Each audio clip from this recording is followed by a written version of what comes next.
Hello my dear friend, welcome back to our channel. तो आज की हमारी वीडियो का टॉपिक है MCom second year MC 5 unit number 7 cash flow analysis.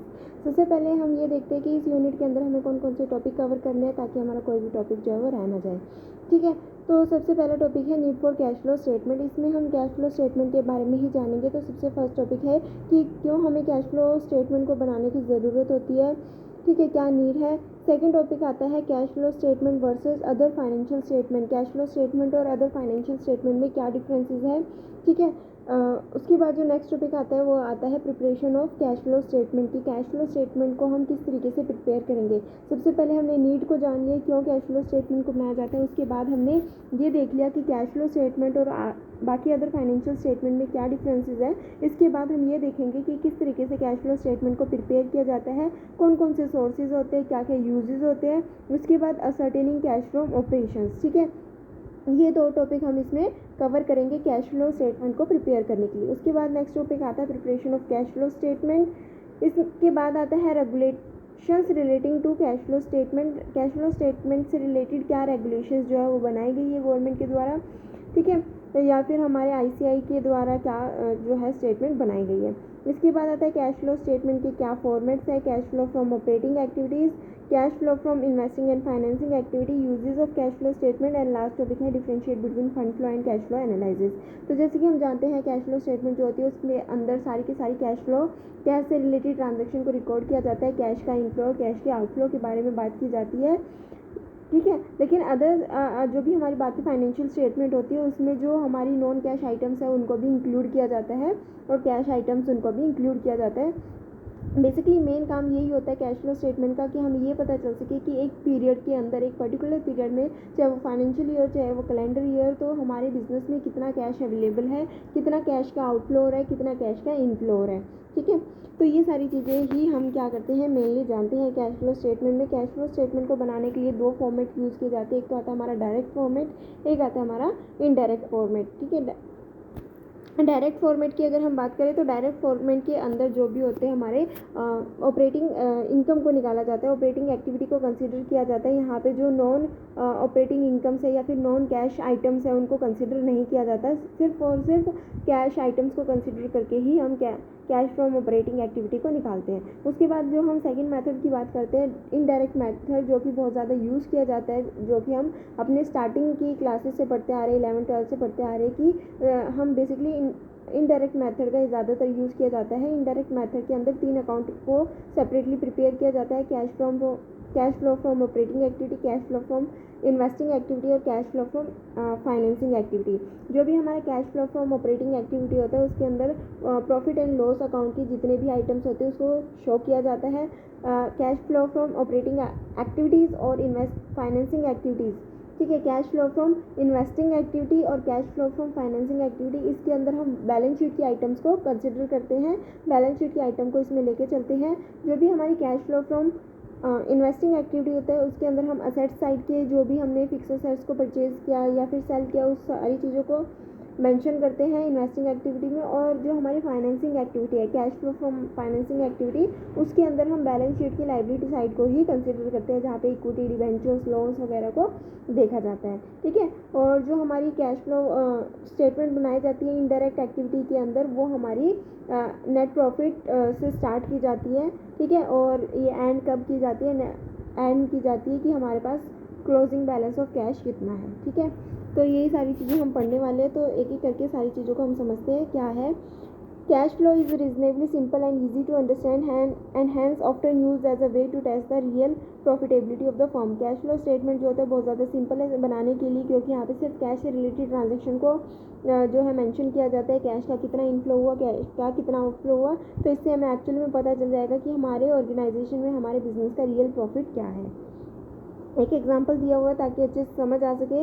If your company approaches a bank for a loan, your company will normally highlight the profitability of your business as your strength, but the bank manager may not be sure how you arrive at the profit, particularly when we read lot of accounting related scams. Hence the bank manager would like to examine whether you have actually earned the profit or not.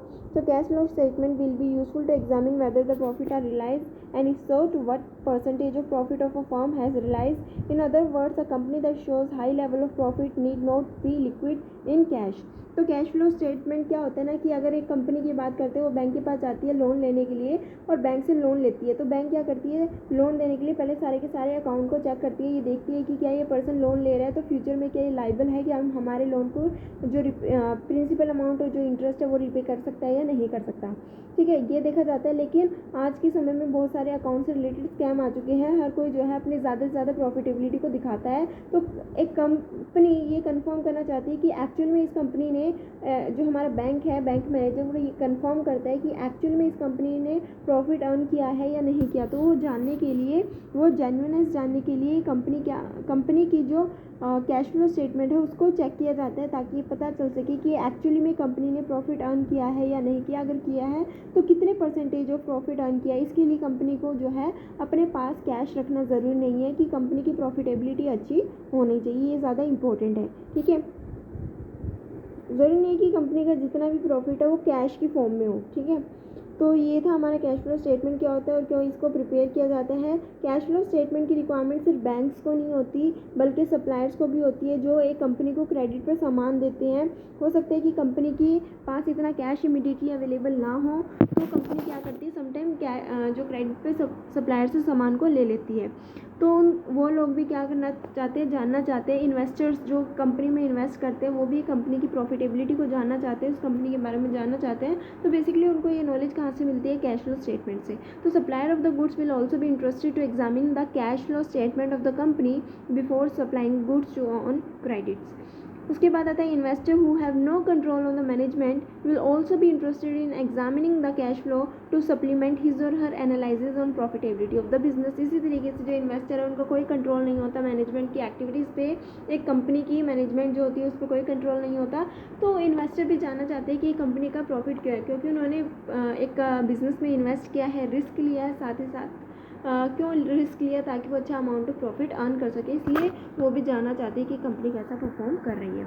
इसके बाद हम start करते हैं हमारे हर एक topic को एक एक करके। कि फर्स्ट टॉपिक था need for cash flow statement की। कैश फ्लो स्टेटमेंट बनाने की हमें क्यों ज़रूरत होती है, और बाकी स्टेटमेंट भी तो हम उसका यूज़ कर सकते हैं, सिर्फ कैश फ्लो स्टेटमेंट ही क्यों बेनिफिशियल है और क्या इसके यूजेस है। The primary objective of the statement of the cash flow is to provide the information about an entity cash receipt and cash payment during a period. यानी कि यहाँ पे एक पर्टिकुलर पीरियड की बात की गई है, चाहे वो फाइनेंशियल ईयर हो चाहे वो कैलेंडर ईयर, कोई भी कंपनी यूज़ कर सकती है। या तो कंपनी फाइनेंशियल ईयर यूज़ करेगी, मीन्स जो 1 अप्रैल से 31 मार्च तक होता है, कैलेंडर ईयर जो 1 जनवरी से 31 दिसंबर तक होता है। इनमें से कोई भी एक फाइनेंशियल ईयर कंपनी यूज़ करती है। ठीक है, कोई भी एक पीरियड जो है यूज़ करती है, तो उस पीरियड के अंदर कितना कैश का इनफ्लो हुआ, कितना कैश का आउटफ्लो हुआ, यानी कि कितनी रिसिप्ट्स और कितनी पेमेंट है, वो सारी चीज़ों को जानने के लिए कंपनी कैश फ्लो स्टेटमेंट बनाती है। बाकी जो स्टेटमेंट होती है उसमें सिर्फ कैश से रिलेटेड ट्रांजैक्शन नहीं होती, नॉन कैश ट्रांजैक्शन भी होती है, इसलिए कंपनी को एक्चुअली में पता नहीं चल पाता कि कंपनी के पास कितना कैश एक्चुअली में अवेलेबल है। उसके बाद आता है the net effect of the cash flow is provide under different heads, namely cash flow from operating, investing and financing activity. जैसे कि हम कैश फ्लो स्टेटमेंट बनाते हैं तो इसके अंदर 3 हेड्स को हम डिवाइड करते हैं। एक आता है cash flow from operating activity, cash flow from investing activity और cash flow from financing activity. तो ये 3 हेड के अंदर हम क्या करते हैं, अपने अकाउंट को, अपने जो कैश फ्लो स्टेटमेंट है उसको डिवाइड करते हैं। तो it helps user to find answer to the following important question. जो हमारी कैश फ्लो स्टेटमेंट होती है वो हमारे यूजर्स को, जो भी कैश फ्लो स्टेटमेंट का यूज़ करते हैं, उनको बहुत सारी इन्फॉर्मेशन प्रोवाइड करता है। तो बेसिकली किस तरीके की इन्फॉर्मेशन हमारे जो इन्वेस्टर्स है, जो या फिर जो यूज़र्स है कैश फ्लो स्टेटमेंट के, उनको क्या क्या इन्फॉर्मेशन या क्या क्या आंसर्स उनको मिल जाते हैं। First, where did the cash come from during the particular period, कि अगर मान लो एक बिज़नेस को कैश की रिक्वायरमेंट है तो वो कैश कहाँ से आएगा। ठीक है, एक पीरियड के दौरान एक बिज़नेस को फाइनेंस की रिक्वायरमेंट होती है। हर एक बिज़नेस जो है फाइनेंस के साथ ही चलता है, क्योंकि फाइनेंस क्या है, एक बिज़नेस का ब्लड है। ठीक है, अगर एक बिज़नेस के पास फाइनेंस नहीं होगा तो वो बिज़नेस सर्वाइव नहीं कर पाएगा। तो एक ज़रूरी है एक कंपनी के लिए जानना कि कहाँ से जो है फाइनेंस लिया जाएगा, कैश कहाँ से आएगा, क्या क्रेडिटर से आएगा, क्या मतलब जिनको हमने सामान उधार पे बेचा, क्या उनसे कितने टाइम के अंदर हमें पैसा जो है रिकवर होगा, या फिर हम क्या करेंगे, मार्केट में शेयर्स को इशू करेंगे, या फिर डिबेंचर्स का यूज़ करेंगे, या फिर बैंक से लोन लेंगे, या फिर किस तरीके से हम जो है कैश को अरेंज करेंगे, या फिर ओनर का खुद का फंड्स होगा या बोरोड फंड होंगे। ठीक है, फर्स्ट क्वेश्चन हमें इस चीज़ से मिलता है कि कैश कहाँ से आएगा। सेकंड आता है what was the cash use for during the period, कि अगर हमारे पास इतना कैश अवेलेबल है तो इस कैश का हम कहाँ यूज़ करेंगे, क्योंकि अगर हमारे पास एक्सेस या सरप्लस कैश है तो हम उसको इस तरीके से यूटिलाइज़ करें ताकि उससे हमें ज़्यादा से ज़्यादा प्रॉफिट हो सके। ठीक है, उसके बाद आता है कि what was the changes in the cash balance during a period, कि एक पीरियड के स्टार्ट होने से पहले हमारे पास कितना कैश था और पीरियड के एंड होने पे हमारे पास कितना कैश अवेलेबल है। तो as accounting standard 3 identifying 2 important uses of cash flow statement, accounting standard 3 के अकॉर्डिंग हमें बताया गया है कि क्या इंपॉर्टेंट यूजेस है कैश फ्लो स्टेटमेंट की। तो फर्स्ट आता है cash flow statement when use in conjunction with other financial statement it provide the information that enables the user to evaluate the changes in the net assets of an enterprises, its financial structure which include its liquidity and the solvency and its ability to affect the amount and timing of the cash flow in order to adapt to changes circumstances and opportunity। तो cash flow statement को अगर हम क्या करते हैं बाकी other statement financial statement के साथ यूज़ करते हैं ताकि हमें बहुत सारी इन्फॉर्मेशन मिल सके। कैश फ्लो ये बताते हैं कि एक कंपनी की लिक्विडिटी या सॉल्वेंसी पोजीशन के बारे में बताता है कि क्या एक कंपनी जो है टाइम पे अपनी पेमेंट को कर पाएगी या नहीं कर पाएगी, क्योंकि अगर एक कंपनी के पास कैश अवेलेबल नहीं होगा टाइमली तो वो पेमेंट नहीं कर पाएगी और वो क्या बन जाएगी, इंसॉल्वेंट बन जाएगी। इसलिए कैश फ्लो स्टेटमेंट बनाना ज़रूरी है ताकि ये पता चल सके कि एक कंपनी सॉल्वेंट है या नहीं है। उसके बाद आता है secondly historically cash flow information is often use as an indicator of the amount, timing and certainty of the future cash flows. It is also useful in checking the accuracy of the past assessment of the future cash flow and in examining the relationship between profitability and net cash flows and the impact of changing prices.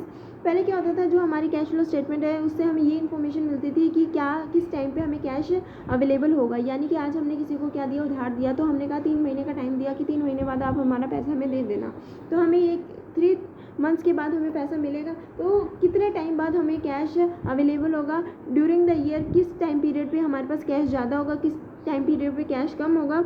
ठीक है, तो ये सारी चीज़ें information हमें सिर्फ cash flow statement से ही मिल सकती है। ठीक है, तो बेसिकली ये यूजेस थे। आई होप आप सभी को समझ में आ गया कि कैश फ्लो स्टेटमेंट की क्या ज़रूरत होती है, क्यों नीड्स होती है, ताकि हमें ये पता चल सके कि हमारे पास कितना कैश अवेलेबल है ड्यूरिंग द पीरियड, स्टार्टिंग में कितना कैश है और एट द एंड कितना कैश है, कहाँ से हम फाइनेंस को जो है वो यूज़ कर सकते हैं, कहाँ से हम लेके आ सकते हैं बिजनेस में फाइनेंस और कहाँ कहाँ हम इस फाइनेंस को जो है वो इन्वेस्ट कर सकते हैं। उसके बाद आता है हमारा cash flow statement versus other financial statement, जो कि हम नेक्स्ट वीडियो में कवर करेंगे।